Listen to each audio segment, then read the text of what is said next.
Are you tired of missing your 10 pins and you're a right-handed bowler, or are you tired of missing other spares on the right-hand side? Today I'm going to share with you part 2 of my spare shooting system, and we are focusing on the right side of the lanes for a right-handed bowler coming up next.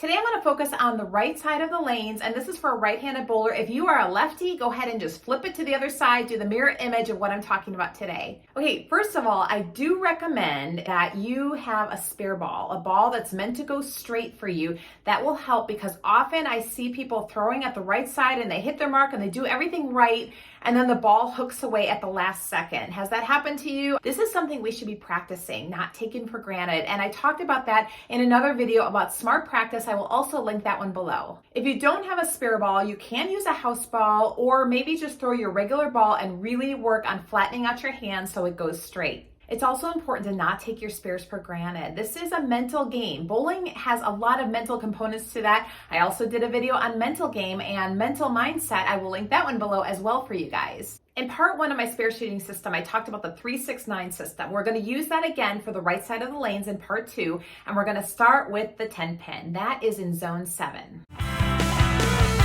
The 10 pin is something that right-handed bowlers can leave often, and this is something that you want to line up on board 36. So there's 39 boards on a bowling lane, and if you notice, that goes all the way through the approach, so we can mark off of the boards with our feet. For every single spare on the right side, I recommend shooting straight over the middle arrow, which is board 20.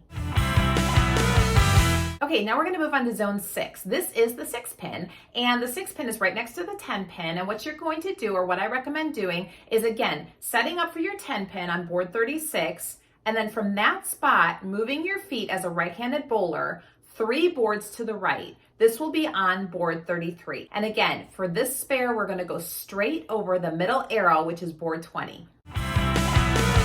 For the last zone that I'm going to talk about today, zone 5, this is pins 3 and pins 9. And sometimes we leave them together, sometimes we leave individual pins. And we're going to set up for our 10 pin with the outside of our left foot on board 36. And this time we're going to move 3 and another 3 boards to the right, a total of 6 boards that will be marking on board 30 and going straight over board 20, the middle arrow.